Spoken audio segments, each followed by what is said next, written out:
Hi everyone, I'm Jo, and today's little demo is going to be all about a tiny little motif. It's quick to make, it's delicate, and here it is. It's a little star. Let me try and get that a bit closer and in focus, using very few materials. You can see I've added my little star to length of chain for a dangly earring, and I've called them shooting stars. You could make the dangle as long or as short as you want, or you could maybe make the star into a little pendant to go around the neckline. So it's just a fab little motif that's quick to do, very few materials, and a great way to get back into beading. We're going to start this tutorial, as we do all of my demos for you, with looking at the materials that we're going to use for this little project. So I've got 3 lots of beads set out here. There they are on their tubes. I've got 2 lots of 11s. I've got an accent colour and a main colour. My accent colour is emerald green AB, and my main colour is the Duracoat galvanised gold. And then I've got size 8 seed beads, and these are also the same as the 11s. They're the Duracoat galvanised gold. You'll also need a length of chain if you're going to be attaching yours and having a dangling shooting star, and an ear wire or a shepherd's hook. You'll need a needle. I'm using a size 10 beading needle, and you will need some thread.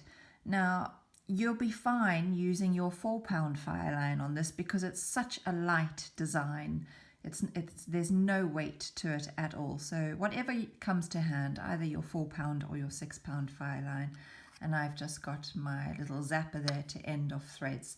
So we're going to now learn how to make these little stars. Start by adding 75 centimeters or 3/4 of a meter of thread to your needle. Now, when you know what you're doing, you'll be able to make these stars easily on 1/2 meter of thread or 50 centimeters. But especially when it's your first one, I would suggest you leave yourself a little bit of extra wiggle room in case there's an error. So do your first one on 3/4 of a meter, and then you can go down to about 50 centimeters of your thread. Round 1, we're going to pick up 5 of our main color 11s. So I've got 5 there, and I'm going to move them down towards the end of my thread, leaving a tiny tail, holding onto that tail, and I'm going to pass the needle back through all 5 of those seed beads. And you can see I've got a loop there coming off thread. Now, to make a neat little circle for our round 1, you're going to pass the needle through the very first seed bead that you added once again. So this is the second time that you're passing through that bead. Pull your needle through, pull on your tail, pull on your working thread, and you'll have pulled round 1 into some semblance of a ring. Round 2, we're going to use our accent colour, and picking up one at a time, you're going to pop an accent colour in between each of your gold seed beads or your main colour. So there is the first one in, and you can see how it nestles easily in between those 2 beads. You want to make sure it's all sitting correctly and it's not loose. Your thread isn't loose with a bead hanging out. So the whole way around, I'm going to be adding in one of my accent beads in between each of the gold beads from round 1.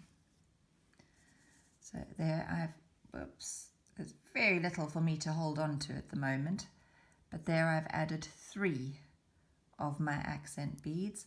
I'm about to add the 4th one.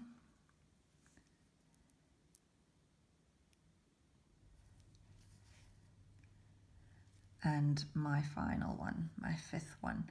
And on this round, I'm going to pass through the last gold bead from the first round, but I'm also going to step up through that first green one that I added in round 2. So I've come through the last gold bead. Just make sure your bead is sitting neatly in a little ring. And you're going to pass up through the first accent bead that you used. We're now on to round 3, and it is our final round of the little star. I told you they were quick and easy. So for the third round, we're going to be picking up 3 beads at a time. 111, 18, 111. And now you're just going to be passing through your accent color beads. In my case, it's the green. So 3 beads on my needle and pass through the green. And I want these to form the little pointers of the stars. So if your beads aren't sitting perfectly, just pull slightly on the bigger one, on the size 8, and then pull your thread tightly on the other side, and you'll get a lovely point made by those 3 you've just added. So I'm going to turn slightly, pick up an 11, an 8, an 11, and I'm going to pop through the next accent bead. And again, just making sure that the 3 beads you've just added make a lovely little point there. So that's 2 of my 5 pointers for my star done. I'm going to do the next 3 and I'll come back to you and show you how we finish it off. I've got 4 of my pointers done, and I've just picked up my last 3 beads. So an 11, an 8, an 11, and I'm going to pass through that final accent color bead, but I want to be exiting the 8 on the tip of the pointer, so I'm passing through my main color 11 and actually through that 8 at the very top. And I'm going to attach onto my chain. So I've cut this length of chain. It's got 1, 2, 3, 4, 5, 6, 7, 8 links in it, which is exactly the same as the one I've already made. So I've cut the chain to match up, and I'm going to pick up 2 of my main color 11s. Just going to pop the star down on the mat for a moment, and I'm going to let those 2 11s that I've picked up slide all the way down so they're sitting with that 8. I'm then going to go through the end link of my chain and back through the 11 that is closest to me. So the last one you picked up, the second one you picked up. And I'm going to pull my thread all the way through.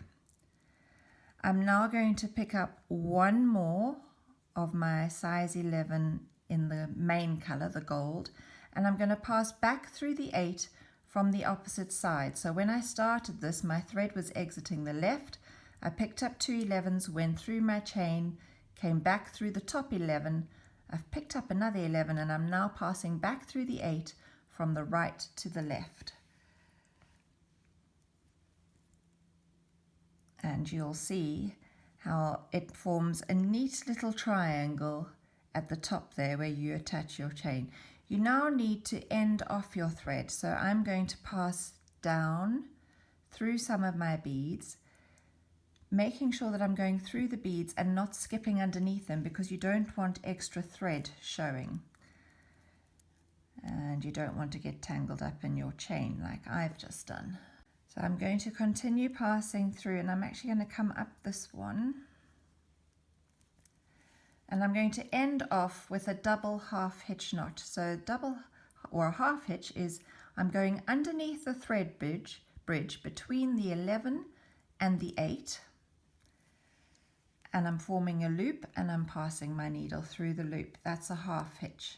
And to make it a double one, I just need to do that again. So under the thread between the 2 beads, form a loop, needle through, and pull tight. And before I snip off my thread, I will pass through the next few beads in my sequence, because if I snip my thread off here, the chances are I'm going to go through that knot and undo the work I've done. So by passing through a few beads, I've now pulled that knot into the size 8 seed bead, and I can take my scissors or my thread zapper and I can just zap off that thread. You can see how super quick that was to make. I'm now going to show you how to attach your chain to your shepherd's hook. Some of you may be beginners and may never have done it before. You've got your loop at the bottom of your shepherd's hook here, and you'll need a pair of pliers. You can either use pointed pliers or flat nose pliers or round nose pliers. And what you're going to do is there's an opening where the wire curves round and meets the rest of the ear wire. You're going to just flip that open like you'd open a door. You're not going to pull it away from the ear wire, you're going to move it side to side. Then I'm going to take the top link of my earrings,